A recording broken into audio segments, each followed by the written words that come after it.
Welcome to Gender A Wider Lens, exclusive content for our listener community. In these bonus episodes, we're going to dive even deeper into the issues surrounding gender in today's culture. Some weeks we'll respond to listener Q&As.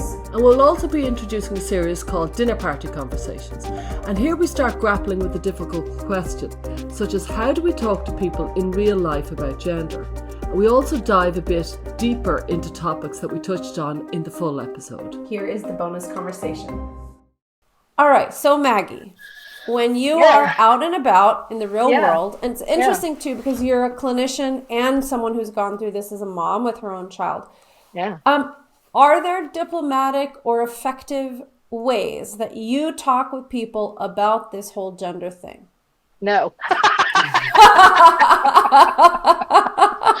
Ineffective and not diplomatic at all. Okay, bye-bye. No. Well, tell us, how do you blow up dinner party conversations? How do you handle it? Talk? If gender comes up, how do you handle it? Yeah. Gosh. You know, I'm not a good person to ask this of because, I mean, just the fact, I mean, you see that I stay anonymous and that I stay sort of like hidden. I'm not really out there much. And so it doesn't really come up a lot with me because I feel like most people can't really hear what I have to say anyway, because either they're like completely like engrossed in this or they're completely against it. And it's very hard to have a conversation with either side in a way. But like when people say, you know, so-and-so has a kid who's got gender dysphoria and, you know, this is happening, you know, something I say is be very careful, you know, be very careful. Make sure you find the right people to work with, and make sure you're a known entity at school. You know, if your child is at school, and you know, just know your kid and know your kid's friends, and the more sort of you are in the periphery of what your kid is doing, sort of like being the scaffolding, like Vygotsky said, the better it is going to be. I shy away from sending people a lot of information. If they specifically ask me, I will offer them, you know, some of the few things that I really feel are important to What are those? read. So I like the 5 top gender wider lens episodes from last time. Cool. I do refer them to that. I lately I've referred them to the one you guys did with Zhenya. I think that was a really good one. Yeah.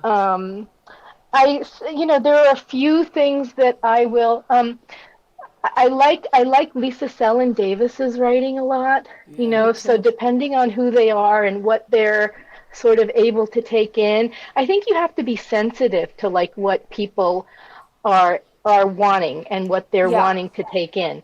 So like I wouldn't like I try to curate a little bit based on who I'm talking to, what I'm going to offer them. Yeah. I certainly am not out there to proselytize, you know, any position. And I, you know, as a clinician, I tend to be a clinician. You know, my feeling is that, you know, this is not going to go away fast, and it's not going to go away from the top down. It's going to go away from from a grassroots way. It's going to go away with, you know, one parent at a time, one child at a time, one therapy session at a time. So that's where I feel like I serve best, is in the clinic, in the room, in the therapy. In talking with colleagues, that's the other thing that I find very sort of important for me is the work that I do with people at GETA. We do twice weekly peer consultations that a lot of people come to talk about their cases and to say, wow, I'm just new to this. How do I do this work? Twice weekly or twice monthly? Twice weekly, Tuesdays and Fridays. Yep. Wow. It's just an hour. It's just an hour, and it's just, you know, drop in. There's no, it's nothing formal. And the other thing is we have started a bi-weekly reading group where we are just reading we're reading about object relations. We're reading classic texts. We're going to read Winnicott. We're just sort of like going back to the basics of Yeah. therapy and try to understand this in a bigger context of, Oh, that's and so then cool. hopefully we'll have clinicians who work from a DBT perspective come in, and so we're doing that, and then we have clinical case conferences. I did Mm-hmm. one already, and there's been several since. So that's really where I'm trying to put my efforts as a clinician and as a parent. And I think that's plenty. That's Like great. I'm not going to many dinner meetings where dinner conversations are going to happen around this. I tend to shy away from it because my opinions are very strong, and frankly, like I have, having done this work for 25 years, I have a very sophisticated perspective on the human mind, on the human condition, that not all people are going to be able to, like, Mm, really yeah. grasp. And so I don't want to, like, why intimidate people if you don't have to, and why sort of befuddle the conversation.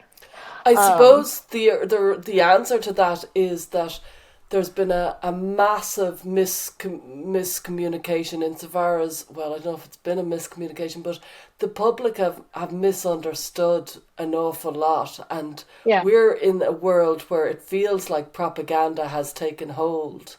Hmm. And us three and many others are thinking, how do we correct this in a societal level? Yeah, we are correcting it in a One smaller person level. at a time. Yeah, One person at a time.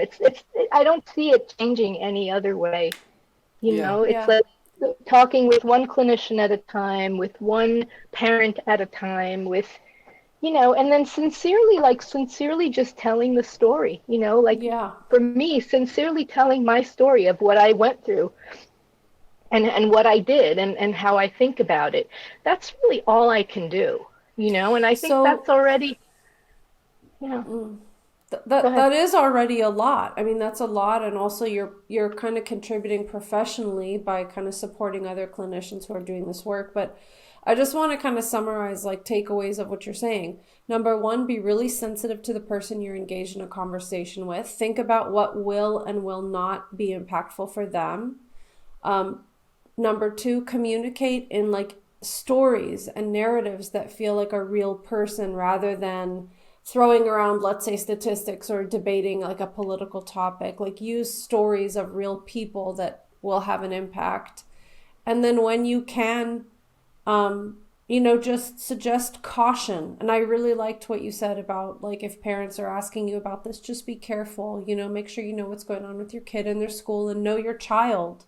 I really like all of that. yeah. That's actually very helpful, even though you're not going to dinner parties and blowing things up. But I mean, I definitely feel tension between, like, you said, like, I have a sophisticated understanding of this, and I do too. And so I feel this really weird tension when, like, I'm So in a do I. position where I'm talking to people who clearly have no idea what they're Me too. talking about and they don't understand the situation. And it's like I could launch into like a 20-minute Yeah, thing, but I also know like that's probably not going to be helpful. But sometimes I can't help it. And then other times I just keep my mouth shut and change the subject like a coward. Like, I it's know. really hard. And it's also a huge amount of us in this field. We know so much, and the people who don't know about it know so little. It's very hard to kind of pitch it right. You know what I mean? I 'Cause somebody know. starts rambling on about autogynephilia or something to somebody, At just the go, end of the what? day, the way I think that, the found, like, if you want to talk about like a building block, for me the building block is always, making like with the patient, with the parent, work with that person so they really get a sense of who you are.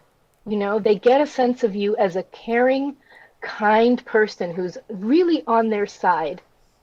You know, if you don't have that, you're not going to move the conversation at all. Yeah, Like if they don't trust you to be on their side, to be like deeply, deeply invested in their well-being, then they're not going to hear what you have to say. and there's a certain vulnerability in that. And I think it's the same thing with like, people, at the dinner parties that they talk to. If they perceive you as someone who's got an agenda, as some kind of political thing that they're trying to push, then immediately they're going to go to their own corner, and that's not helpful. That's not what we need, right? They need to see you as like a decent, good, caring human being. And when you disagree with someone from that perspective, they're much more likely to take it in. Yeah. I'm disagreeing. I care about you and I'm disagreeing with you. And and that's okay, rather than shaming somebody and putting them on the defensive.